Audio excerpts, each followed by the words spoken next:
موہت نے اس کے سلام لینے کے بجائے سختی سے کیے گئے سوال پر ہاتھ کو پینٹ کی جیب میں ڈالا اور گہری مسکراہٹ سے اسے دیکھا، جو اب نگاہیں ایک طرف کیے اس سے بے اعتنائی ظاہر کر رہی تھی۔ غلط، بالکل غلط۔ تم نے میسیجز میں صرف بھائی اور بھا کا لکھا تھا، کوئی بھی تو نہیں لکھا تھا۔ موہت نے گہری مسکراہٹ میں جواب دیا۔ ردا اب نگاہیں سامنے میز پر مرکوز کیے ہوئے تھی اور دل کی رفتار آہستہ ہو رہی تھی۔ تم کیوں آئے ہو؟ سختی سے سوال پوچھا، جبکہ دل اس سوال کے جواب سے پہلے لرز رہا تھا۔ فون کیوں نہیں اٹھاتی میرا؟ موہت نے گہری سانس لیتے ہوئے نگاہیں اس کے چہرے پر گاڑی۔ تو یہ پوچھنے آئے ہو پاکستان سے یہاں؟ ردا نے نگاہیں ملائیں اور غصے سے پوچھا۔ جھوٹا، اپنی محبوبہ سے وعدے لے کر آیا ہوگا کہ اسے علیحدگی کر کے ہی لوٹوں گا۔ ردا کی آنکھوں میں مرچیں سی بھرنے لگی۔ نہیں، حساب چکتا کرنے آیا ہوں۔ مسکراہٹ دبائے اس کے چہرے کی سختی سے لطف اندوز ہوتے جواب دیا۔ کیسا حساب؟ کوئی حساب نہیں، میں سب ختم کر آئی تھی، اور اگر تمہاری عرفہ کو مجھ سے کوئی ڈر ہے تو کہہ دو، اسے ڈرنے کی ضرورت نہیں ہے۔ میں اگر کبھی پاکستان آئی بھی تو تم دونوں کے فرشتوں تک کو خبر نہیں ہونے دوں گی کہ ردا ملک پاکستان آئی ہے۔ جاؤ اور جا کر شادی کرو۔ ردا نے تیز تیز ایک ہی سانس میں اپنے دل کے تمام وہم اس کے سامنے اگل دیے اور وہ اس کی باتوں پر بس بے ساختہ ابھر آنے والے کہکے کو ہی روکتا رہ گیا۔ عابد پہلے ہی بتا چکا تھا کہ ردا کو کسی نے اس کے اور عارفہ کی شادی ہونے کی غلط خبر پہنچائی ہے، اور ابھی اس کی غلط فہمی اسے بہت پیاری لگ رہی تھی۔ پر عارفہ مان نہیں رہی نا، مسئلہ ہے یہ۔ چلو پھر گھر جا کر تفصیل سے بات کرتے ہیں اس بارے میں۔ موہت نے بڑے پرسکون لہجے میں جواب دیا، اور وہ جو اپنے اندر کے طوفان کو قابو کیے کھڑی چونک کر موہت کی طرف دیکھ رہی تھی۔ گھر مطلب میرے اپارٹمنٹ کی بات کر رہے ہو؟ رضا نے آئیبرو چڑھائے۔ عرفہ کا نام اس کے منہ سے یوں محبت سے نکلتا دیکھ کر خون کھول گیا تھا۔ مطلب کیا؟ فلائٹ سے سیدھا آفس آ گیا تھا؟ بہت تھکا ہوا ہوں، ظاہر سی بات ہے فریش ہونا ہے، آرام کرنا ہے، کچھ کھانا ہے۔ موہت نے بڑے مزے سے کہا۔ تو پھر اس کے لیے ہوٹل کا انتظام کرو، میرا اپارٹمنٹ کوئی سرائی نہیں ہے جہاں تم اپنا حساب چکتا کرنے سے پہلے فریش ہوگے، کھانا کھاؤ گے۔ رضا نے منہ چڑھاتے ہوئے نفرت سے ناک چڑھائی۔ موہت اس کی اس ادا پر دل و جان سے فدا ہوتا مسکراہٹ دبا گیا۔ دیکھو نا، ڈیل تمہارے ساتھ طے کرنی ہے، حساب کتاب بھی تمہارے ساتھ چکتا کرنا ہے، تو اس طے بھی تو تمہاری طرف کروں گا نا۔ موہت نے شرارت سے دیکھتے ہوئے لہجے کو بظاہر سنجیدہ رکھا۔ جیسے ہی رضا نے نگاہیں اس کی طرف گھمائی تو فوراً لہجے والی سنجیدگی کو چہرے پر طاری کیا۔ میرے اپارٹمنٹ میں صرف 2 کمرے ہیں، جن میں سے ایک میں تو اس وقت میرا دوست ارم رہ رہا ہے اور ایک میں۔ رضا نے ناک پھلاتے ہوئے جواب دیا۔ آیا پڑا تعلق ختم کرنے، اور رہنا میرے ساتھ ہے۔ دل خون کے آنسو رو رہا تھا۔ کتنی محبت کرتا تھا وہ عرفہ سے، جس کے لیے یہاں تک جرمنی پہنچ گیا تھا۔ تو دوسرا کمرہ ہے نا؟ موہت نے بھویں سے کڑ کر یاد دہانی کرائی۔ وہاں میں سوتی ہوں۔ رضا نے لہجے کی سختی کو برقرار رکھا۔ تو میں بھی وہیں سوؤں گا، ہمیں تو عادت ہے ایک کمرے میں رہنے کی۔ موہت نے پرسکون لہجے میں مسئلہ حل کیا، جبکہ نگاہیں محبت سے اسے دیکھتے ہوئے اس کی جلن سے محظوظ ہو رہی تھیں۔ نہیں، مجھے اب عادت نہیں ہے، میں اپنا کمرہ کسی کے ساتھ شیئر نہیں کر سکتی۔ رضا نے غصے سے ماتھے پر بڑھ ڈالے۔ دل کر رہا تھا گلا دبا دے موہت کا اس اتم ظریفی پر۔ ٹھیک ہے، پھر ارحم کو لاؤنج میں سلا دیں گے۔ موہت نے اسی لہجے میں ترکی بدرکی حل پیش کیا۔ رضا نے غصے سے گھورا۔ وہ گیسٹ ہے میرا، ہرگز نہیں سوئے گا لاؤنج میں وہ۔ آنکھوں کو سکوڑ کر دانت پیس کر جواب دیا۔ اچھا ٹھیک ہے نا، پھر تم سو جانا لاؤنج میں، بڑے آرام سے کہا، جس پر رضا نے حیرت سے منہ کھول کر اس کی طرف دیکھا جو اب دانت نکال رہا تھا۔ چلو چلو تو صحیح، پہلے ہی میں سو جاؤں گا لاؤنج میں، بہت تھکا ہوا ہوں۔ موہت نے کہکہے پر بمشکل قابو پایا اور التجائی لہجے میں کہا، تو رضا نے خشمگی نگاہوں سے گھورا اور پھر منہ میں بڑبڑاتے ہوئے رضا دروازے کی طرف قدم بڑھائے، جبکہ وہ گہری ہوتی مسکراہٹ کے ساتھ اور محبت سے دیکھتا اس کے پیچھے چل دیا۔ تابندہ بیگم کمرے سے باہر نکل کر لاؤنج میں آئیں تو مناہل کو لاؤنج میں کارٹون کے سامنے بیٹھا دیکھ کر اس کی طرف بڑھی۔ جس دن سے مہتاب لاہور آیا تھا وہ پرسکون ہو گئی تھی اور کمرے سے باہر رہنے لگی تھی۔ مناہل میں تو ان کی جان بستی تھی۔ وہ پاس آئیں تو مناہل فوراً اٹھ کر ان سے لپٹ گئی۔ مما کہاں ہیں آپ کی؟ تابندہ بیگم نے اس کے گال پر بوسہ دیا اور پھر ثانیہ کی تلاش میں ارد گرد دیکھتے ہوئے سوال کیا۔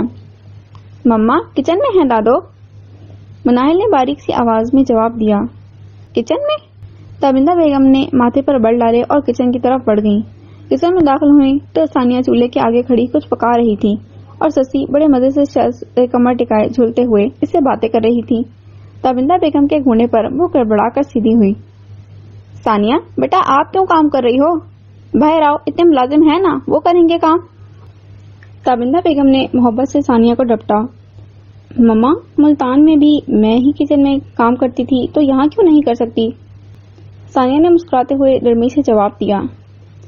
نہیں، ایسی حالت میں اتنی دیر کچن میں کھڑے ہونا ٹھیک نہیں، چلو آؤ باہر۔ تابندہ بیگم نے خفگی سے نفی میں سر ہلایا اور آگے بڑھی۔ مما کچھ نہیں ہوتا مجھے، اور مہتاب کو عادت ہے میرے ہاتھ کے کھانے کی۔ ثانیہ نے محبت سے انکار کیا جبکہ سسی اب جزبز سی لب کچل رہی تھی۔ مہتاب کی عادت کی ایسی کی تیسی، تمہیں میں نے اس حالت میں کوئی کام کرنے نہیں دینا۔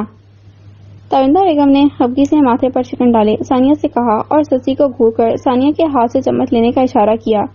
ثانیہ ان کی اس محبت پر سرشار ہوتی آگے بڑھی۔ ٹھیک ہے مما، جیسے آپ کہیں، اب میں کوئی کام نہیں کروں گی، ہم مل کر باتیں کریں گے۔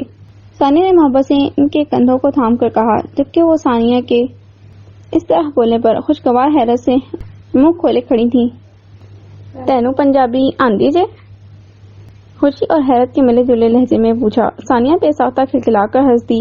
مہتاب اسے تابندہ بیگم کی پنجابی زبان سے محبت کے بارے میں بتا چکا تھا۔ جی مما، اسی پنجابی تے ہاں، ثانیہ نے محبت سے جواب دیا۔ اچھا، او موہے دے نکمے جے نو تے نہیں آندی پنجابی؟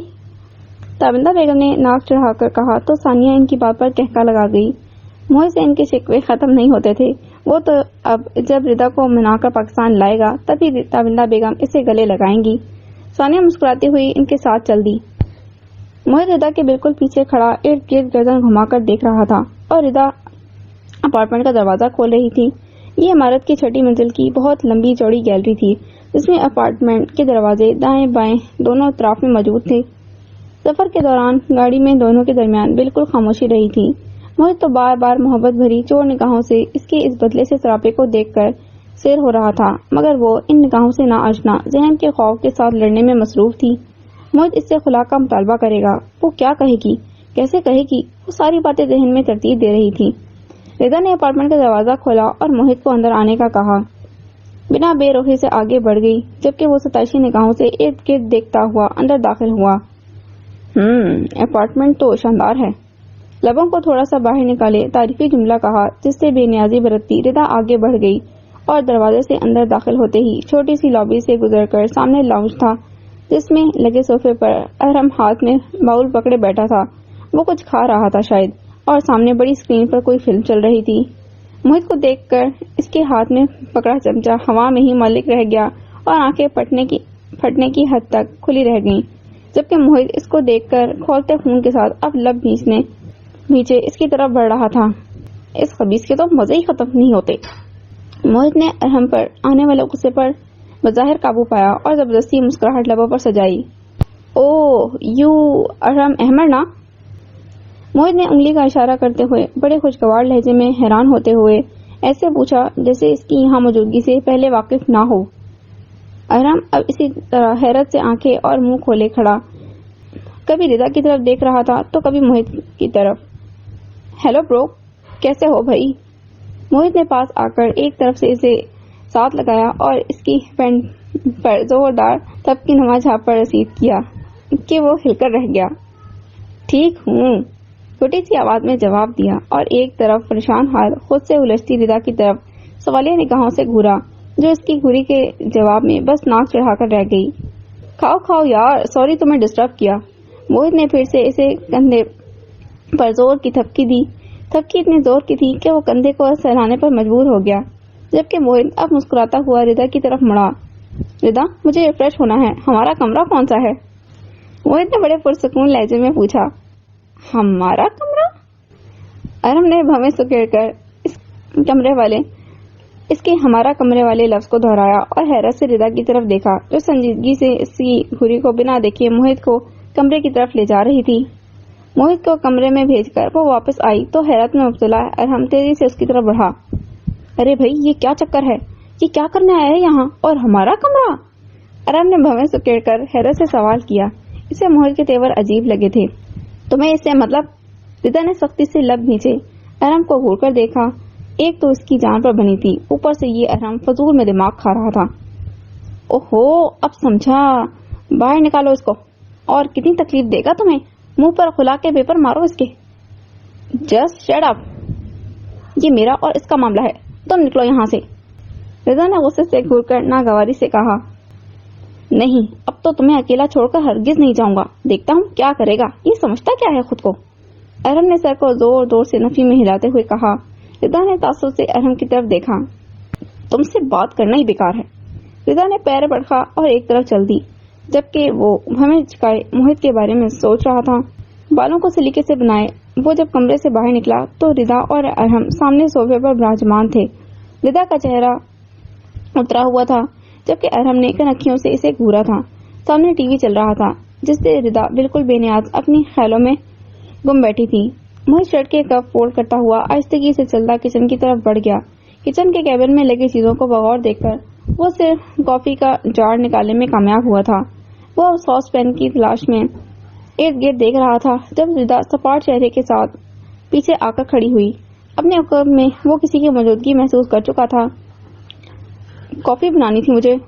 موہت نے پیچھے مڑ کر دیکھا اور لب نیچے۔ رضا ہنوز اسی طرح آگے بڑھی اور اس کے ہاتھ سے زور سے کافی کا جار کھینچتی اب کیبن سے کپ نکال رہی تھی۔ موہت کو اس کے اس غصے پر بے پناہ پیار آ گیا تھا۔ وہ الجھا سا چہرہ لیے اب کچھ جار نکال کر کچن شیلف پر رکھ رہی تھی۔ وہ اب کپ میں کافی انڈیل رہی تھی۔ او نہیں، میں بنا لوں گا، دو مجھے۔ موہت جلدی سے آگے بڑھا اور نرمی سے کہتے ہوئے کافی کی طرف ہاتھ بڑھایا۔ میں بنا دیتی ہوں، جاؤ بیٹھو جا کر۔ رضا نے بنا دیکھے سپاٹ لہجے میں جواب دیا۔ پلکیں گالوں پر کپ کپ آ گئی۔ موہت نے ایک بھرپور نگاہ اس کے غصے سے بھرے چہرے پر ڈالی۔ کتنا عجیب تھا، وہ سب اسے اتنی محبت کرنے لگی تھی کہ ناراضگی میں بھی اس کے لیے کافی بنا رہی تھی۔ موہت کچھ دیر اسے یوں ہی دیکھنے کے بعد آگے بڑھا۔ بھویں سکیڑے ارم کو گھورتا اب وہ لاؤنج میں آ کر اس کے پاس بیٹھ چکا تھا۔ اور مسٹر ارم، کیا کرتے ہو آپ؟ موہت نے ارم کی طرف رخ موڑے متوازن لہجے میں سوال کیا۔ ارم نے زبان کو دانتوں کے پیچھے گھماتے ہوئے پیشانی پر بل ڈالے۔ اسے شاید موہت کی طرف سے یوں بے تکلفی کی توقع نہیں تھی۔ ڈیڈ کا بزنس ہے، اس کو دیکھتا ہوں، تیوری چڑھائے روکے سے لہجے میں جواب دیا۔ تو وہ تو ڈیڈ کا بزنس ہوا نا، تمہارا تو نہیں۔ خیر، موہت نے طنزیہ جملہ ادا کیا جس پر وہ پہلو بدل کر رہ گیا، جبکہ موہت اب صوفے کی پشت سے ٹیک لگا چکا تھا۔ گڈ، تو بزنس کو تو بہت لاس ہو رہا ہوگا؟ نہیں، موہت نے اپنے مخصوص انداز آئی برو چڑھائے مصنوعی فکرمندی ظاہر کی۔ کیوں؟ بزنس کو کیوں لاس ہوگا؟ ارم نے ناگواری سے دیکھتے ہوئے اس کی طرف سوال کیا۔ تم ادھر ہو 2 ہفتے سے تو؟ موہت نے پرسکون لہجے میں کندھے اچکائے۔ ارم نے غصے سے دیکھا۔ میرا بزنس میرے پاپا ہی دیکھتے ہیں۔ ارم نے گردن کو خم دے کر بڑے الزام سے جواب دیا۔ او اچھا۔ موہت نے سر کو اس بات میں ہلایا۔ ارم نے ایک مشتعل نگاہ موہت پر ڈالی اور پھر نگاہیں ٹی وی اسکرین پر جما دی، جبکہ موہت سامنے کچن میں کافی بناتی رضا پر نگاہیں جمائے بیٹھا تھا۔ وہ کافی بیٹ کرتے ہوئے بالوں کی لٹ کو دوبارہ کان کے پیچھے کر چکی تھی، شرٹ کے بازو کو ایک دفعہ درست کر چکی تھی۔ وہ اس کے ہر انداز کو نوٹ کر رہا تھا، جبکہ وہ پلکیں گرائے بہت مصروف انداز میں کافی بنا رہی تھی۔ پھر جیسے ہی کافی بنا کر اس نے نگاہیں اٹھائیں، موہت نے اپنی نظروں کا زاویہ فوراً بدل دیا۔ موہت کی نگاہیں وہ خود پر مسلسل محسوس کر رہی تھی۔ اس کو دیکھنے اور مسکرانے کا انداز بالکل مختلف تھا۔ وہ عجیب پراسرار سا کیوں لگ رہا تھا؟ رضا کی سمجھ سے باہر تھا۔ کافی کا کپ تھامے وہ اس کے قریب آ چکی تھی، جو اب ٹی وی دیکھنے میں خود کو مگن ظاہر کر رہا تھا۔ رضا نے کافی کا کپ موہت کی طرف بڑھایا۔ موہت نے مسکراتے ہوئے اس کے ہاتھوں سے کپ کو تھاما۔ رضا کاؤچ کی طرف بڑھی تھی، جہاں قریبی میز پر اس کا موبائل پڑا تھا۔ مبارک ہو، تمہیں شادی کر رہے ہو؟ ارم نے ایک نگاہ رضا پر ڈالی اور پھر استہزائیہ مسکراتے ہوئے موہت سے پوچھا۔ رضا چونک کر مڑی تھی اور گھوم کر ارم کی طرف دیکھا، جو اب طنزیہ مسکراہٹ کو لبوں پر اور گہرا کر چکا تھا۔ خیر مبارک، پر وہ تو میں کر چکا ہوں۔ موہت نے کافی کا سپ لیتے ہوئے بڑے آرام سے جواب دیا۔ رضا کے پاؤں کے نیچے سے زمین ہی نکل گئی تھی۔ ایسا لگا تھا جیسے یہ الفاظ خنجر کی طرح اس کے سینے میں پیوست ہو گئے ہوں۔ وہ تیز تیز قدم اٹھاتی اب کمرے کی طرف بڑھ رہی تھی۔ اوہ گریٹ، تم تو ہماری سوچ سے بھی آگے ہو، ارم نے طنزیہ لہجہ اچھالا۔ وہ دونوں اب کمرے کی طرف جاتی ردا کو دیکھ رہے تھے۔ ردا کے کمرے کے دروازہ بند کر لینے پر ارم نے ٹی وی بند کیا اور رخ موہت کی طرف موڑا۔ سنو، ایک ڈیل کرتے ہیں، ارم نے ناک بھیجے گردن کو دائیں بائیں جھکاتے ہوئے بڑے رعب سے کہا۔ کیا ڈیل؟ موہت نے کافی کا سپ لیتے ہوئے بھویں اوپر چڑھائے سوال کیا۔ تم ردا کو طلاق دو، حق مہر کا 1 کروڑ میں دیتا ہوں، ارم نے مغرور لہجے میں کہا۔ موہت کے جبڑے یک لفظ ضبط کے انداز میں باہر کو ابھرے۔ وہ اپنی جگہ سے اٹھا تھا، انگوٹھے سے ناک کو سکیڑے بمشکل وہ ایک ضبط کو برقرار رکھے اس کے پاس آیا تھا، جو اب غرور سے گردن تانے موہت کی طرف دیکھ رہا تھا۔ کیا ہوا ہے بتاؤ؟ اٹس اے بگ ڈیل، چلو 2 کروڑ لے لو، ارم نے موہت کو خود پر جھکتے حیرت سے دیکھتے ہوئے کہا، جبکہ وہ اب ارم کے گریبان کو دبوچ چکا تھا۔ تمہاری ڈیل کا جواب تو میں دیتا ہوں، موہت نے جھٹکا دے کر اسے صوفے پر سے اٹھایا۔ وہ اس کے ایک جھٹکے سے ہی لڑکھڑا گیا تھا۔ دماغ ٹھیک ہے تمہارا؟ چھوڑو میرا گریبان، ارم نے گڑبڑا کر اپنے گریبان کو موہت کی گرفت سے آزاد کروانے کی ناکام سعی کی، پر وہ تو غصے پر سے ضبط ہو چکا تھا اور گریبان پر گرفت مزید بڑھا چکا تھا اور ارم کو اوپر اٹھا رہا تھا۔ بازوں کی رگیں پھول رہی تھی، ارم کا چہرہ درد اور سانس کی دشواری کے سبب سرخ ہو چکا تھا۔ ابھی کے ابھی نکلو یہاں سے، موہت نے ایک جھٹکے سے اس کو چھوڑ کر دانت پیسے غصے میں کہا، جبکہ وہ ایک طرف صوفے پر گرا، اب سینے کو مسلتے ہوئے اٹھا۔ تم پاگل ہو گئے ہو کیا؟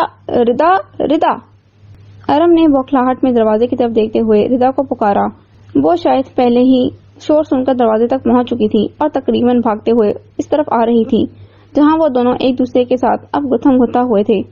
موہت اس کا گریبان پکڑنے کی کوشش میں تھا، جبکہ وہ خود کو بچا رہا تھا۔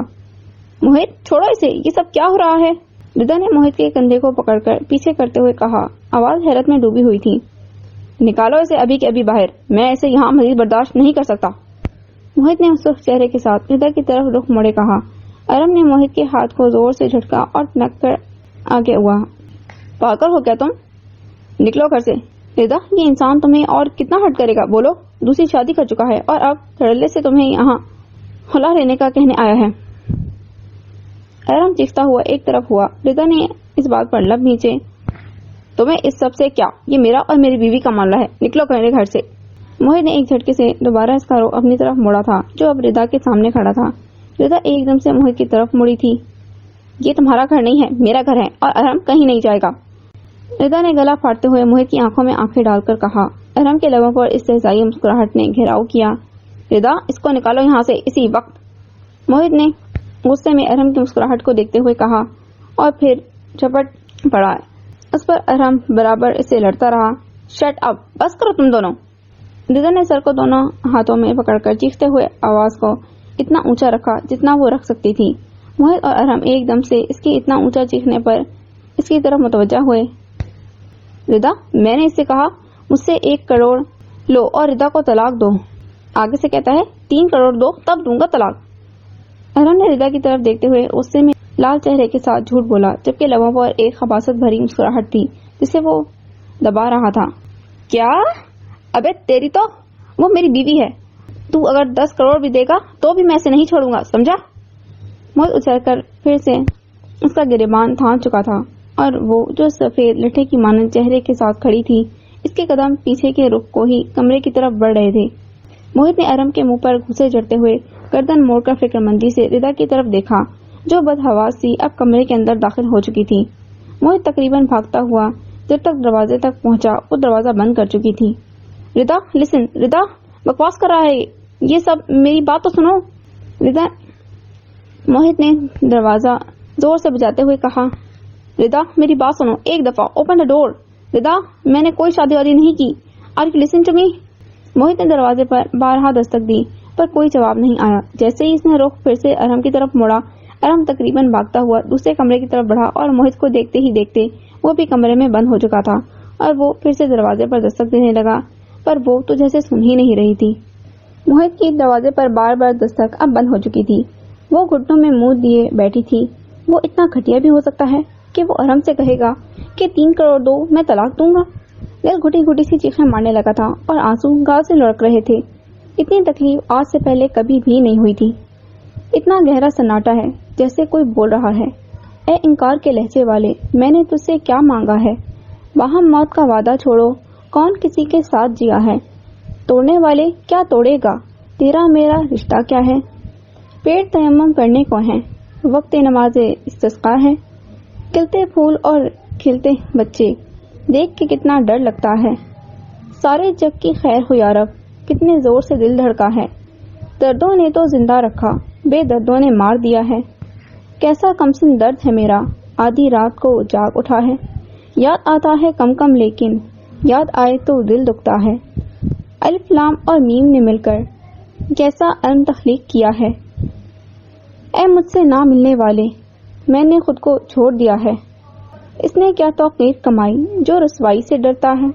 کون ضیاء کا حاصل جانے ساری عمر کا سرمایہ ہے. آتش دان کو تاپ کے دیکھو، باہر کیسی سرد ہوا ہے. بوندیں پاؤں پر پڑ سکتی ہیں، بادل کس کے ساتھ رہا ہے. درد کی کوئی انت نہیں تو صبر کا کیسا پیمانہ ہے. موبائل بار بار بج رہا تھا جس سے بے نیاز وہ روئے جا رہی تھی. سنو، مجھے تم سے کوئی ضروری بات کرنی ہے.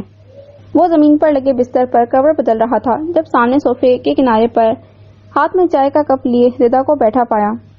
سوئی جاگی کیفیت میں آنکھیں کھلنے کو نہ تھیں اور رات بھر زمین پر بستر لگا کر سونے کے باعث نیند کی چادر سر تاپا تھی. رات کتنی دیر وہ دروازہ بجاتا رہا، پھر مایوس ہو کر واپس لاؤنج میں آ گیا تھا اور پھر زمین پر ہی کمفرٹر اور بستر لگا کر سو چکا تھا جو شاید ردا پہلے ہی وہاں رکھ کر جا چکی تھی. نہ سمجھے کی حالت میں ایک نظر ردا کی آواز کو وہم سمجھ کر اسے بغور دیکھا. وہ پرسکون چہرے کے ساتھ چائے کا سپ لے رہی تھی. موہت نے آنکھیں دوبارہ موند لی. ہاں، تم ہی سے کہا ہے، مجھے کچھ بات کرنی ہے. ردا نے چائے کا کپ منہ سے ہٹا کر بدستور پرسکون انداز میں کہا. اب وہ اپنے گھٹنوں پر کونیاں ٹکا کے آگے کو جھک گئی تھی. وہ نیند کی خماری میں اسے بھی اپنا خیال تصور کرتا ہوا کور بدل چکا تھا اور چادر کو چہرے پر لیتے سر کو تکیے میں گاڑ دیا. وہ ساری رات سوچتا رہا تھا اور اب یہ اسی کا اثر تھا کہ ردا کا یوں پاس بیٹھنا بھی خام خیالی ہی لگ رہا تھا. میں ارحم سے شادی کر رہی ہوں، بس یہی بتانا تھا تمہیں، وہ لاپرواہی سے کہتی ہوئی اپنے چائے کا کپ ایک طرف رکھ کر اب صوفے سے کھڑے ہونے کو تھی کہ بجلی کی رفتار میں وہ اٹھتا اس کے سامنے اسی کے گھٹنوں پر ہاتھ دھرے بیٹھا، چہرہ اونچا کیے اسے دیکھ رہا تھا. کمفرٹر دور جا گرا تھا. وہ خود اتنی تیزی سے اٹھا تھا کہ ردا بھی ایک لمحے کو رک کر پیچھے ہو گئی تھی. ردا، رکو رکو، یہ کیا کہہ رہی ہو تم؟ نیند سے اچانک اٹھتے پر اتنا تیز جھٹکا اسے سنبھلنے نہیں دے رہا تھا. بمشکل گڑبڑاتا ہوا بول کر پھٹی آنکھوں سے سامنے بیٹھی لاپرواہ نخوت چڑھائے اپنی بیوی کو تک رہا تھا. میں خلا کے لیے وکیل کو فون کر چکی ہوں، کچھ دیر میں کاغذات آ جائیں گے، وہ بڑے پرسکون لہجے میں کہہ رہی تھی.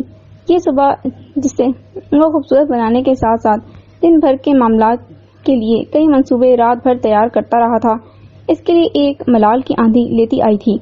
وہ یہ کیا کہہ رہی تھی؟ وہ ہلکا سا میک اپ کیے، بالوں کی اونچی سی پونی بنائے، جینس اور ٹی شرٹ میں ملبوس کہیں جانے کی تیاری میں لگ رہی تھی. میری بات سنو پہلے. موہت ایک دم سے اٹھ کر صوفے پر اس کے برابر میں بیٹھا تھا جبکہ وہ یوں ہی سپاٹ چہرہ لیے بیٹھی تھی. اس سے پہلے کہ موہت اپنی بات شروع کرتا ردا تنک کر گویا ہوئی. نہیں، مجھے کسی کی کوئی بات نہیں سننی. میں تمہاری بے وفائی، تمہاری شادی سب برداشت کر سکتی ہوں، پر اتنا گھٹیا پن جو تم نے ارحم سے کہا کل، وہ نہیں، بالکل بھی نہیں برداشت کر سکتی. ردا نے سختی سے دونوں ہاتھ اٹھائے اپنے سر کے قریب لا کر ناگواری سے کہا اور صوفے پر سے اٹھنا چاہا. موہت نے اسی لمحے بازو تھام کر جھٹکا دے کر پھر سے ساتھ بٹھا لیا تھا. بکواس کر رہا ہے وہ. سنو میری بات، عرفہ سے شادی نہیں کر رہا ہوں، اس کی شادی سرمد بھائی سے ہو رہی ہے. موہت نے شائستگی سے اس کے چہرے کو نگاہوں کے حصار میں لیتے ہوئے وہی بات کہی جو وہ رات بھی اسے ستانے کے لیے دروازہ بجاتا رہا تھا. ردا نے دم سادھے پوری آنکھیں کھول کر موہت کی طرف دیکھا. موہت کو اس کی حیرت اور اس حیرت زدہ کھلی آنکھوں پر بے پناہ پیار آیا. یہی وہ حیرت تھی، یہی وہ سرپرائز تھا جو وہ ردا کو دینا چاہتا تھا اور اب اس کی آنکھوں کی پتلیوں میں رقص کر رہا تھا اور اسے اندر تک سرشار کر رہا تھا. ہاں، میں سچ کہہ رہا ہوں. موہت نے اس کی حیرت اور خوشی کے جواب میں گہری مسکراہٹ لبوں پر مزین کیے اپنی بات کی تعریف کی. بغور اس کے چہرے پر خوشی کی رمق کے تلاش میں نگاہیں گھمائی، پر یہ کیا، اس کی پیشانی تو شکن آلود ہو رہی تھی۔ تم ہو کیا موہت؟ محبت تم کرتے تھے، عرفا سے باتیں تم کرتے تھے ساری رات، اور اب شادی اپنے بھائی کی۔ اف، مجھے افسوس ہو رہا ہے میں نے اس طرح کے انسان سے محبت کی۔ رضا نے تعصب اور ناگواری سے افسوس کا اظہار کیا۔ موہت کی مسکراہٹ ایک دم سے غائب ہوئی۔ ارے یار، وہ جھوٹ تھا، اس رات میں اس سے کوئی بات نہیں کر رہا تھا، سچ میں یقین کرو۔ تم چھت پر آ رہی تھی، میں دیوار کے پاس کھڑا سگریٹ پی رہا تھا، تمہیں دیکھا اور وہ سب شروع کر دیا۔ اس دن فون پر کوئی بھی نہیں تھا۔ موہت نے اس کے چہرے پر موجود ناگواری کے پیش نظر متوازن لہجے میں صفائی دی۔ ٹھیک ہے، بات بھی مان لیتی ہوں، پر پھر بھی وہ سب تم نے مجھ سے چھٹکارے کے لیے ہی کیا تھا نا؟ اور اب رات ارحم کو 3 کروڑ کی آفر بھی اسی لیے؟ رضا کا افسوس بھرا لہجہ ابھی بھی قائم تھا، بات کو ادھورا چھوڑ کر وہ اب سامنے دیکھنے لگی تھی۔ وہ جھوٹ بول رہا ہے رضا، وہ مجھے یہ آفر کر رہا تھا، میں تو اسے اس آفر پر مار رہا تھا۔ موہت نے جھنجھلا کر جواب دیا۔ وہ تو ساری بات کو الٹ سمجھ رہی تھی۔ کیوں؟ تم کیوں مار رہے تھے؟ تم تو چھوڑنا چاہتے ہو نا مجھے، تو اب میں خود کر رہی ہوں یہ سب، تو کیا پھر اب کوئی مسئلہ ہے؟ رضا نے حیرت سے اس کی آنکھوں میں آنکھیں ڈال کر سوال کیا، انداز بے اعتنائی بھرا تھا۔ چاہتا تھا، پر اب نہیں چاہتا ہوں، موہت نے محبت سے مسکراتے ہوئے کہا، لبوں کو آپس میں ملائی شرارت سے اس کی طرف دیکھا جو یوں خفا سی بیٹھی تھی۔ کیوں؟ اب ایسا کیا ہے؟ رضا نے آئیبرو اچکائے سخت لہجے میں سوال کیا۔ اب نہیں چھوڑنا، یہ رشتہ نبھانا چاہتا ہوں۔ موہت نے محبت بھری نگاہوں کو اس کے چہرے پر مرکوز کرتے ہوئے گمبھیر لہجے میں کہا، جو اسی طرح بے تاثر چہرہ لیے اس کو بے یقینی سے تک رہی تھی۔ مجھے بھیک نہیں چاہیے موہت عالمگیر۔ سخت لہجے میں سخت الفاظ تھے جس پر موہت اب حیران سا اس کی طرف دیکھ رہا تھا۔ بھیک؟ حیرت میں مبتلا آواز ابھری اور ماتھے پر ناسمجھی کے بل پڑے۔ ہاں بھیک، نہ بھیک چاہیے نہ تمہارا احسان، بہت ہوا، بہت پاگل پن ہو چکا تمہارے پیار میں، اب بس اور نہیں۔ ارحم کی محبت کو جھٹلاتی رہی، بے وقوف تھی، وہی سچی محبت کرتا ہے مجھ سے، احساس ہو گیا ہے مجھے، اور صحیح کہتا ہے وہ، میں کیوں تم جیسے انسان کے نام پر بیٹھی رہوں ساری عمر؟ رضا نے نگاہیں سامنے خلا میں مرکوز کیے سخت لہجے میں اپنا انوکھا فیصلہ سنایا جس پر وہ ساکن سا بے یقینی سے اسے دیکھ رہا تھا۔ رضا، یہ نہ تو بھیک ہے نہ ہی احسان، میں سچ میں دل سے تمہیں اپنانا چاہتا ہوں۔ موہت نے اب کی بار بیچارگی سے اپنی سچائی کی گواہی دی۔ رضا نے اس کی اس بیچارگی پر طنز کیا اور ناک چڑھا کر چہرہ دوسری طرف موڑا۔ اور یہ فیصلہ تم نے یہاں آ کر مجھے دیکھنے کے بعد کیا ہے نا؟ ایسا شوہر نہیں چاہیے جو میری ظاہری حالت سے پیار کرے، کل پھر میں موٹی ہو جاؤں گی، پھر تم مجھ سے نفرت کرنے لگو گے۔ رضا نے ہنوز طنزیہ مسکراہٹ سے جائے کہا اور نخوت سے ناک چڑھائی۔ اس کی بات پر موہت کا منہ کھلا اور آنکھیں سکڑ کر اپنا حجم چھوٹا کر چکی تھیں۔ تمہیں کس نے کہا ہے کہ مجھے تمہاری ظاہری حالت کو دیکھ کر رشتہ نبھانے کا احساس ہوا؟ میں پاکستان سے یہاں آیا ہی تمہیں لینے ہوں۔ محبت وہیں ہو گئی تھی، مجھے تو معلوم ہی نہیں تھا میری ڈبل ڈیکر بس اب لیموزینو بن گئی ہے۔ موہت نے پیشانی پر بل ڈالے اسے دونوں بازوں میں تھام کر اپنی طرف کیا اور پھر شرارت اور محبت کے ملے جلے تاثر کے ساتھ آنکھ دباتے ہوئے کہا۔ رضا نے فوراً گڑبڑا کر نگاہیں چرائیں اور چہرے پر سختی کو برقرار رکھا۔ مجھے تمہاری کسی بھی بات پر یقین نہیں ہے، اور فکر نہ کرو، میں پاکستان تو جا رہی ہوں لیکن وہاں جا کر سب کو بتا دوں گی کہ میں اب مزید تمہارے ساتھ رہنا نہیں چاہتی۔ رضا نے غصے سے ایک جھٹکا دے کر اپنا بازو چھڑوایا اور اس کی شرارت بھگ سے اڑی۔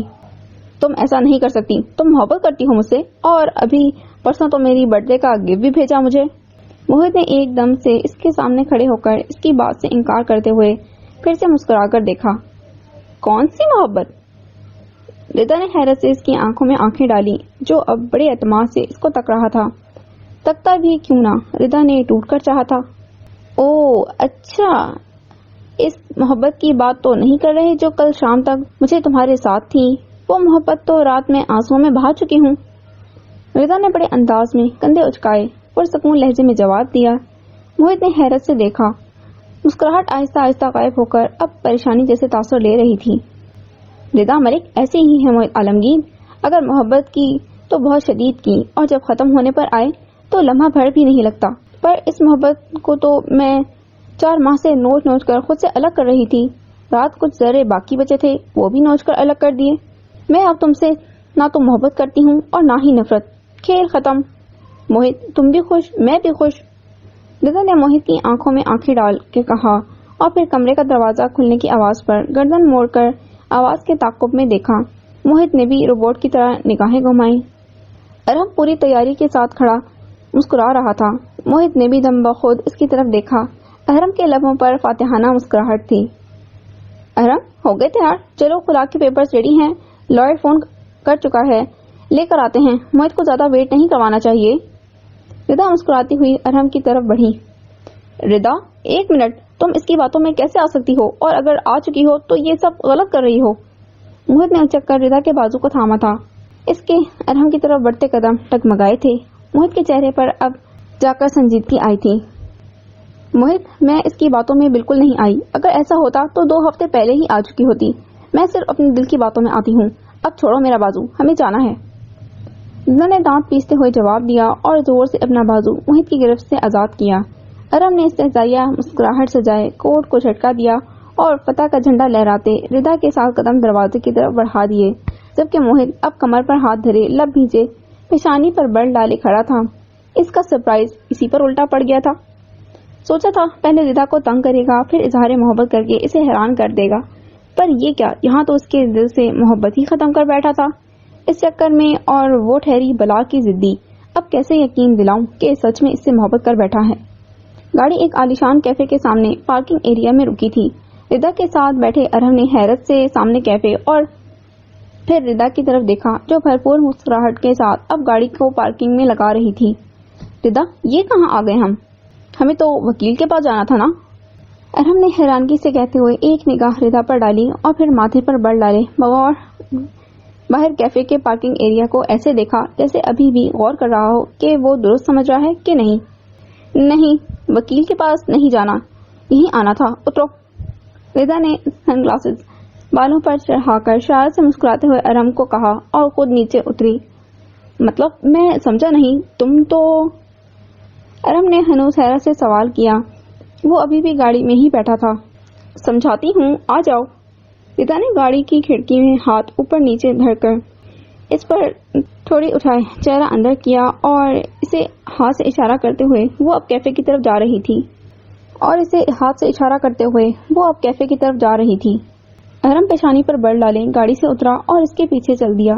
اندر آنے کے بعد وہ یوں ہی حیران سا ردا کی پیروی کرتا اب ایک میز کے گرد لگی کرسی پر اس کے سامنے بیٹھ چکا تھا. کچھ دیر ردا اسے گھورتی رہی اور وہ الجھ کر رہ گیا. تم خود کو بڑا عقل مند سمجھتے ہو. ردا نے آنکھیں سکیڑ کر اس کی طرف دیکھتے ہوئے ٹانگ پر ٹانگ چڑھائی. ارحم اس کے انداز پر اب اور زیادہ حیرت میں مبتلا ہو چکا تھا. کیا؟ حیرت سے بھویں سکیڑ کر پوچھا. تم نے رات موہت کے بارے میں جھوٹ بولا تو تمہیں کیا لگا میں آنکھیں بند کر کے اس جھوٹ پر یقین کر لوں گی؟ ردا نے مسکراتے ہوئے طنزیہ پوچھا. کیا؟ ارحم کو ابھی بھی اس کی بات کا انداز سمجھ نہیں آیا تھا. وہ آخر کیا کہنا چاہتی تھی اور یہ سب کیا تھا؟ وہ تو خود صبح اس کے پاس آئی تھی اور کہا تھا کہ وہ موہت کو سمجھ چکی ہے اور اب اسے چھوڑنا چاہتی ہے اور اس سے شادی کرنا چاہتی ہے, لیکن اب وہ یہاں آ کر کچھ اور ہی بات کر رہی تھی. ہاں, کیا شرم نہیں آتی تمہیں یہ جانتے ہوئے بھی کہ میں اس سے کتنی محبت کرتی ہوں؟ تم نے موہت کو یہ آفر دی کہ مجھے طلاق دے اور تم اسے پیسے دو گے؟ ردا نے غصے سے گھورتے ہوئے کہا اور منہ کھولے بیٹھا وہ اسے دیکھ رہا تھا. وہ تو شکر ہے اسے مجھ سے محبت ہونے کے بعد وہ تم جیسے خبیث انسان سے ٹکرایا. اگر پہلے مل لیا ہوتا تو کب سے چھوڑ چکا ہوتا مجھے. ردا نے دانت پیستے ہوئے خون خوار نگاہوں سے سامنے بیٹھے ارحم کو گھورا. کیا محبت؟ ارحم نے حیرت سے آنکھیں پھیلائے پوچھا.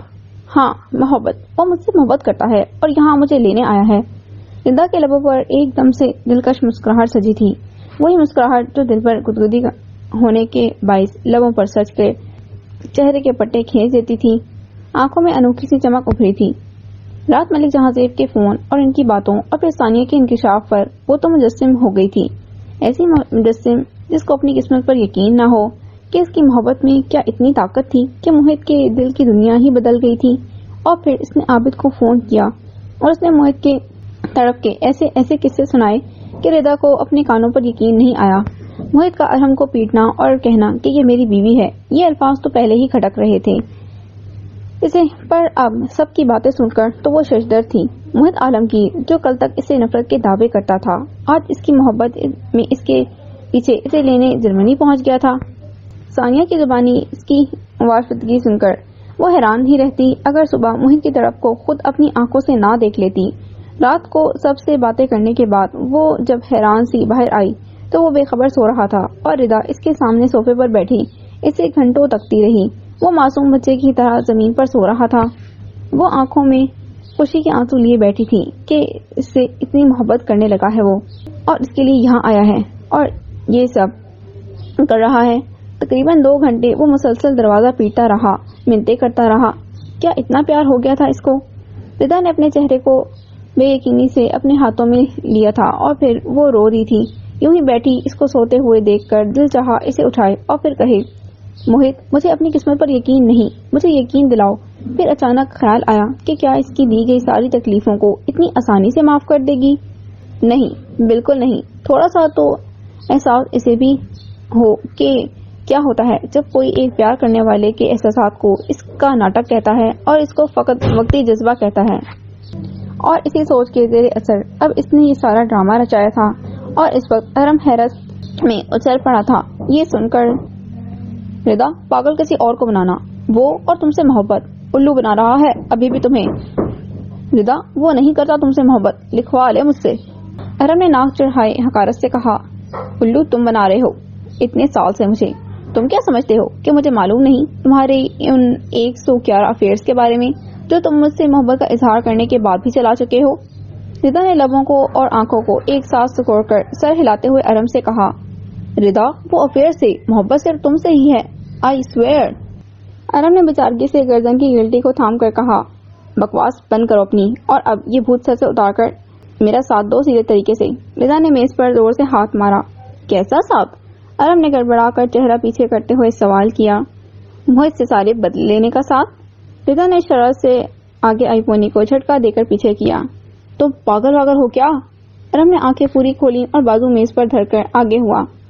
ایک طرف خوشی سے پاگل ہو رہی ہو کہ تمہیں پتا چل گیا ہے وہ تم سے محبت کرتا ہے، اور دوسری طرف کہہ رہی ہو کہ اسے بدلہ لینا ہے۔ ارم اب حیرت سے اسے دیکھ رہا تھا جو منہ پر ہاتھ رکھے ہنس رہی تھی۔ ہاں پاگل تو ہو چکی تھی، اب تو پاگل کرنا ہے بس۔ اور تم؟ ردا نے مسکراتے ہوئے ایک دم سے دانت پیس کر اس کی طرف انگلی تانی۔ خبردار اگر زیادہ ہوشیاری کی، وہ کل رات جس محبوبہ سے بات بگاڑ رہے تھے نا، اس کو فون کر دوں گی، وہ بھی جائے گی ہاتھ سے۔ ردا نے اپنے موبائل اسکرین کو اس کے سامنے کیا اور دھمکی دی۔ ارم نے موبائل پر نمبر دیکھا اور پھر چہرہ رنگ بدل گیا۔ ارے ابے! ہاتھ جلدی سے اٹھا کر بات شروع کرنے کی کوشش کی۔ بس چپ، اب رات تمہارے کمرے میں آئی تھی، میں سب سن لیا تھا میں نے۔ ردا نے ناک پھلا کر اسے آئینہ دکھایا۔ جب وہ رات اسے سب بتانے کے لیے اس کے کمرے پر دستک دینے کی غرض سے گئی تو اندر سے آتی آوازوں پر دروازے سے کان لگا بیٹھی اور پھر جو کچھ سنا اس پر پانی پانی ہو گئی۔ ارم نے اس کی بات پر شرمندگی سے نظریں جھکا لی۔ اٹھاتا بھی کیسے وہی جانتا تھا وہ رات کو کیا باتیں کر رہا تھا اور ردا نے کیا کچھ سنا ہوگا۔ اچھا اب زیادہ شرمندہ ہونے کی ضرورت نہیں، گھر چلو اور جیسا میں کہوں ویسا ہی کرو، سمجھے؟ ردا نے روب سے کہا، جس پر وہ سر جھکائے سر ہلا گیا۔ ردا نے کرسی کی برش سے ٹیک لگائے ویٹر کو اشارہ کیا۔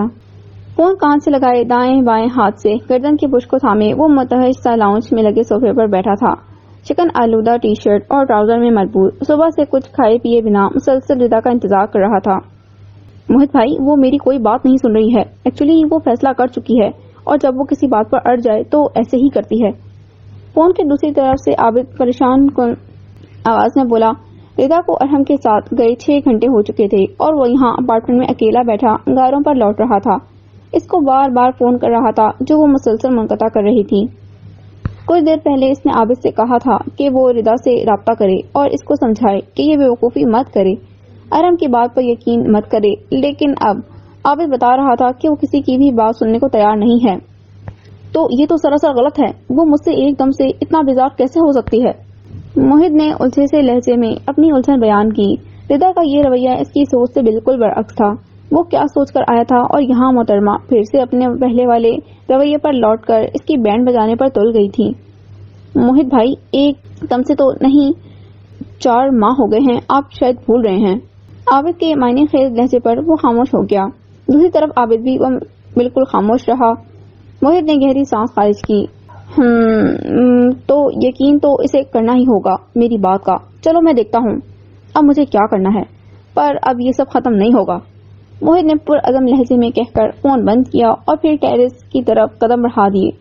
کیا واقعی ہی ردا کے دل سے اس کی محبت مٹ چکی ہے؟ کیا اس نے بہت دیر کر دی جرمنی آنے میں؟ کتنے ہی وسوسے تھے جو ذہن میں سر اٹھا کر اسے خوفزدہ کر رہے تھے۔ دراصل زیادہ الجھن اس لیے بھی تھی کہ ردا ایک پراسرار سی نہ حل ہونے والی شخصیت کی حامل تھی۔ وہ آج تک اس کو سلجھانے میں ہی لگا تھا، ایک سرے کو سلجھاتا تو دوسرا الجھ جاتا، دوسرے کو سلجھاتا تو پہلا۔ جب سے وہ زندگی میں آئی تھی وہ اسی کو تو سلجھا رہا تھا، اور اسی سلجھن الجھن میں وہ کب دل کی تھا گہرائیوں کی مکین بن بیٹھی تھی خبر ہی نہ ہوئی تھی۔ اور اب اس کی یہ بے اعتنائی، یہ روکھا پن کہاں برداشت تھا؟ دل اسے چاہنے لگا تھا اور اس سے بھی ویسی ہی چاہت کا طلبگار تھا۔ اچانک دل ربا موسم کا دل آزار ہو جانا، دعا آسان نہیں رہنا، سخن دشوار ہو جانا، تمہیں دیکھیں نگاہیں اور تم کو ہی نہیں دیکھیں، محبت کے سبھی رشتوں کا یوں نادار ہو جانا۔ ابھی تو بے نیازی میں تغاطب کی سی خوشبو تھی، ہمیں اچھا لگا تھا درد کا دلدار ہو جانا۔ اگر سچ اتنا ظالم ہے تو ہم سے جھوٹ ہی بولو، ہمیں آتا ہے پتجھڑ کے دنوں گلبار ہو جانا۔ ابھی کچھ انکہے الفاظ بھی ہیں کنزِ مسرگاہ میں، اگر تم اس طرف آؤ صبا رفتار ہو جانا۔ ہوا تو ہم سفر ٹھہری، سمجھ میں کس طرح آئے ہواؤں کا ہماری راہ میں دیوار ہو جانا۔ ابھی تو سلسلہ اپنا زمین سے آسماں تک کا، ابھی دیکھا تھا راتوں کا سحر آثار ہو جانا۔ ہمارے شہر کے لوگوں کا اب احوال اتنا ہے، کبھی اخبار پڑھ لینا، کبھی اخبار ہو جانا۔ وہ ریلنگ کے اوپر بازو ٹکائے بالکل اسی جگہ پر کھڑا تھا جہاں 4 ماہ پہلے ردا کھڑی اپنی یک طرفہ محبت کا سوگ منا رہی تھی۔ وقت اپنا آپ دہراتا ہے اور بعض اوقات آپ کے دیے گئے دکھ بھلے آپ نے کسی کو انجانے میں ہی دیے ہوں، آپ کے سامنے آ کھڑے ہوتے ہیں اور آپ کو انہی لمحوں میں سے گزرنا پڑتا ہے جہاں سے کبھی وہ گزرا ہو جس کو آپ سے دکھ پہنچا ہو۔ اس کی آنکھ سے نکلا ایک آنسو یا اس کے تکلیف سے پھٹے دل کی کب عرش کے پردوں کو چیرتی قبولیت کا شرف حاصل کر لے، آپ کو کیا پتا؟ ہاں، آپ کو تو تب احساس ہوتا ہے جب وہی لمحے خود آپ پر آن پہنچے، اور موہت عالمگیر اب اسی احساس سے دوچار تھا۔ ردا مجھے پیٹے گا بھی اس سب پر موہت، تو کیا تم اس وقت بچاؤ گی مجھے؟ ارم نے گاڑی کے رکنے پر گردن موڑ کر ردا سے سوال کیا جو اب کار کی چابی کو نکال رہی تھی۔ مسکرا کر ارم کی طرف دیکھا۔ کھا لو گے تھوڑی سی مار میرے لیے تو کچھ نہیں ہوگا، آفٹر آل میں تمہاری اکلوتی محبت ہوں۔ بات مکمل کرنے پر ردا نے بمشکل ہنسی کو دبایا، جبکہ ارم نے بےچارگی سے ردا کی طرف دیکھا جو اسے زبردستی کا مہرا بنا کر بلکہ بکرا بنا کر موہت کے آگے پیش کرنے والی تھی۔ 6 گھنٹے کے بعد وہ واپس آئے تھے۔ ارے کیوں کھاؤں میں اس سے مار؟ بھائی اتنی زور سے پنچ مارتا ہے، رات دیکھا نہیں تھا تم نے؟ ایک نمبر کا سنکی ہے۔ ارم نے آنکھیں پوری کھولے اسے آنے والے خطرے سے آگاہ کیا، جس میں خطرے کا سامنا صرف ارم کو ہی کرنا تھا، وہ تو بس مزے اور بدلے لے رہی تھی۔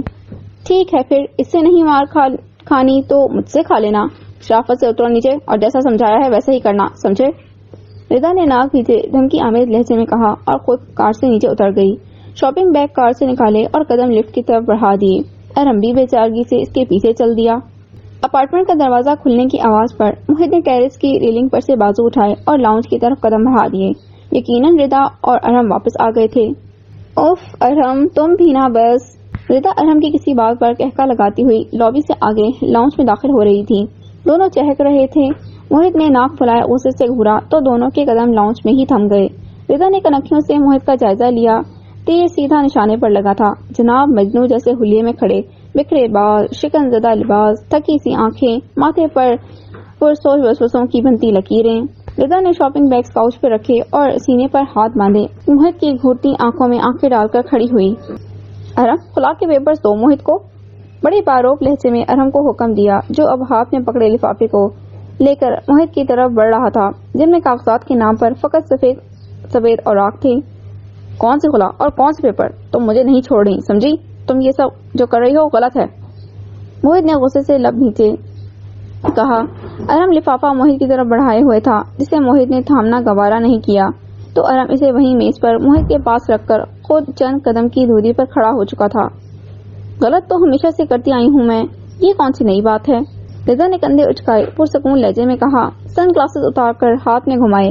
موہت کی پریشانی اور یہ بےقل سا لہجہ اس کی محبت کی گہرائی کا ثبوت دے رہا تھا۔ ہاں، عابد اور ثانیہ کی تمام باتوں کی تصدیق تھی اس کی یہ حالت۔ وہ محبت میں چور ہو چکا تھا جو اب اس کی حالت دیکھ کر صاف ظاہر تھا۔ وہ کہاں 4 ماہ پہلے والا موہت لگ رہا تھا۔ ردا، پیار محبت سے یہ رشتے یوں کسی بھی بے بنیاد بات پر یقین کر کے ختم نہیں ہوا کرتے۔ موہت نے جھنجھلا کر کمر پر ہاتھ دھرے اسے سمجھایا، جو ہر بار جذبات اور ضدی بنی غلط فیصلے لیتی تھی، اور اب اس جذباتی لڑکی سے اسے بے پناہ محبت تھی۔ پیار، محبت، رشتہ؟ موہت، تم نے خود ہی تو کہا تھا یہ وقتی جذبہ ہے، وقت کے گزرنے کے ساتھ ساتھ ختم ہو جائے گا۔ تو لو، آج ہو گیا ختم۔ ردا نے پرسکون لہجے اور باہم تاثر کے ساتھ جواب دیا۔ ردا، تم ایسا نہیں کر سکتی ہو، وہ بھی اس چیپر کے لیے۔ موہت نے ناگواری سے کہتے ہوئے بازو لمبا کیے ارحم کی طرف اشارہ کیا، جو چیپر کہنے پر گڑبڑا کر سیدھا ہوا۔ موہت، میں کر سکتی نہیں بلکہ کر چکی ہوں یہ سب، اور وہ بھی اس چیپر کے لیے۔ ردا نے تمانت سے جواب دیا، پر ردا کے پھر سے چیپر کہنے پر تو ارحم تلملا کر آ بیل مجھے مار کے مترادف آگے بڑھا۔ کیا چیپر لگا رکھی ہے؟ تم خود کو ہو کیا لڑی مڈل کلاس؟ ویسے بھی تم ردا کے لائق ہی نہیں تھے۔ ارحم نے نفرت سے ناک چڑھائی۔ موہت جو پہلے سے تپا کھڑا تھا، ارحم کی بات پر اس کا ضبط کا پیمانہ ایسا لبریز ہوا کہ چہرہ لال بھبوکا ہو گیا۔ تمہیں تو اب صحیح مڈل کلاس بنا کر دکھاتا ہوں، باپ کے بزنس پر پلنے والے پلے۔ موہت 1 سیکنڈ کے 1000ویں حصے میں اس کے قریب پہنچا۔ ارحم کو اس کے یوں اچانک حملے کی توقع نہیں تھی، اس لیے بدحواسی میں اپنا بچاؤ بھی نہ کر سکا۔ موہت، اسے کچھ نہیں کہو گے تم؟ ردا چیختی ہوئی آگے بڑھی، جبکہ موہت اسے 2-4 مکے جڑ بھی چکا تھا، اور وہ زمین پر لیٹا اپنے اوپر چکے موہت کے تابڑتوڑ گھونسوں سے خود کا بچاؤ کرنے میں مکمل طور پر ناکام تھا۔ بتا، ردا کو جھوٹ کہا تو نے سب جو رات کہا؟ موہت نے پھولتی رگوں کے ساتھ مشتانہ خطرناک لہجے میں اڑا کر کہا۔ ردا، جو تقریباً موہت کے عقب میں پہنچ چکی تھی، گھور کر ارحم کی طرف دیکھا اور گردن کو نفی میں ایسے ہلایا جیسے کہہ رہی ہو، خبردار اگر سچ اگلا تو۔ کوئی جھوٹ نہیں بولا میں نے، تم نے رات والی آفر دی تھی مجھے۔ ارحم نے بیچارگی سے ردا کا ساتھ دیتے ہوئے پھر سے جھوٹ بولا۔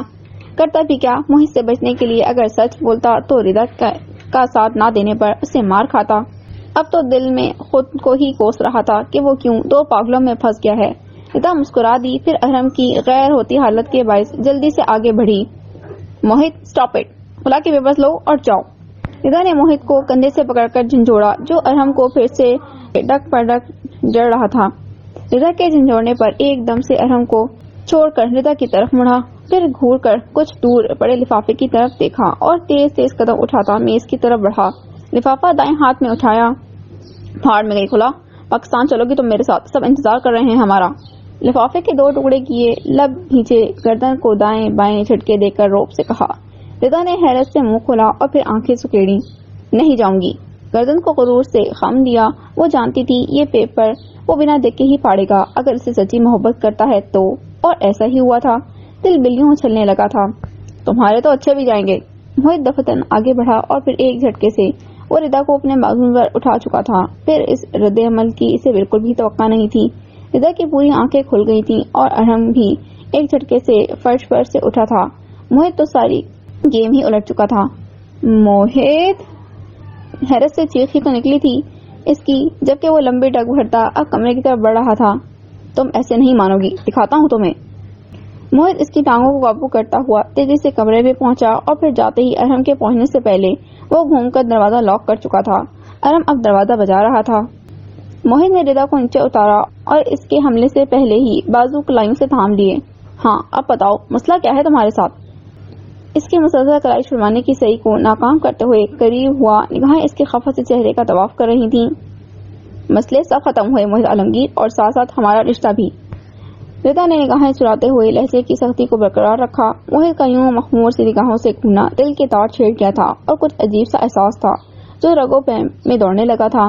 آئی بڑی، جب چاہا اپنی مرضی سے رشتہ جوڑ لیا اور جب چاہا اپنی مرضی سے توڑ لیا۔ موہت نے اسی کلائی کو ایک جھٹکا دیا، وہ جو خود کو بڑا مضبوط ظاہر کر رہی تھی اس کی اس وارفتگی پر ہگی بن گئی۔ دھڑکتے دل کو سنبھالتے ہوئے بمشکل پلکیں اٹھا کر اوپر اس کی نگاہوں میں دیکھا۔ ہاں، میری مرضی، جو چاہے کروں، میری زندگی ہے۔ ردا نے بمشکل لہجے کو رکھتے ہوئے الفاظ ادا کیے۔ دل تو سرے سے ساتھ دینے سے انکاری تھا، جسے دن رات چاہا تھا۔ اس کی غربت نے دل کو پاگل کر رکھا تھا۔ وہ ساتھ دیتا بھی تو کیسے؟ تو میرا بھی کچھ حق ہے، میں چلاؤں پھر اپنی مرضی؟ موہت نے اس کے دونوں بازو کلائیوں سے تھامے پیچھے ہوتے ہوئے کہا۔ وہ جو خود کو پہاڑ بنائے کھڑی تھی موم کا ڈھیر بن گئی، بلکہ گال پر لرز گئی تھی اور گال تپ گئے تھے۔ وہ جو صبح سے ذہن کی وسوسوں سے جنگ کر رہا تھا، ردا کے یوں تانبے سے محمل ہونے پر پرسکون ہو گیا۔ دل کو شک تو پہلے ہی تھا کہ یہ سب اس کی ناراضگی کا رد عمل ہے، اب یقین ہو گیا تھا۔ نہ تو تم مجھے چھوڑ رہی ہو اور نہ میں تمہیں۔ سنا تم نے؟ ہم کل پاکستان جا رہے ہیں، پیکنگ کرو۔ اس کے کان کے قریب سرگوشی کی اور پھر دھیرے سے پہلے اس کی کلائیوں پر سے ہاتھ کی گرفت ختم کی اور پھر پیچھے ہوا۔ ایک بھرپور نگاہ اس کے مجسم بنے وجود پر ڈالی۔ یوں لجائے رنگ و روپ میں وہ دل میں اتر گئی تھی۔ لب مسکرا دیے تھے اور پھر دلکش مسکراہٹ سے جائے دروازہ کھول کر باہر نکل گیا، اور وہ یوں ہی جھکی پلکوں اور اتل پتل ہوتی دھڑکنوں کو سمیٹتی کھڑی کی کھڑی رہ گئی۔ الماری کو بند کرتی ثانیہ مسکراتی ہوئی بیڈ کی طرف آئی، جہاں مہتاب صالح بیگم سے فون پر بات کا اختتام کرنے کے بعد اب فون بند کر رہا تھا۔ آپ جن کو ہدایت کر رہے تھے وہ میری ماں ہیں، ثانیہ نے مسکراہٹ دباتے ہوئے پاس بیٹھ کر کہا۔ تو مہتاب جو فون بند کیے اب میز پر رکھ رہا تھا اس کی طرف مڑا۔ نہیں جی، ہدایت نہیں کر رہا تھا، شکایت لگا رہا تھا تمہاری، جو کہ مجھے پتا ہے کہ تم ملتان جا کر بالکل خیال نہیں رکھو گی اپنا۔ مہتاب نے ہاتھ بڑھا کر اس کے بالوں کے لٹ کو کان کے پیچھے کرتے ہوئے کہا۔ وہ سرمد کی شادی کے سلسلے میں ملتان جا رہی تھی، پر سرمد کو اس کی صحت کی فکر زیادہ تھی۔ اسی سلسلے میں وہ صالح بیگم کو اس کی ساری لاپرواہیوں سے آگاہ کر رہا تھا۔ مہتاب، اتنی بے اعتباری کیا یہ صرف آپ کا ہے؟ ثانیہ نے مصنوعی خفگی دکھائی۔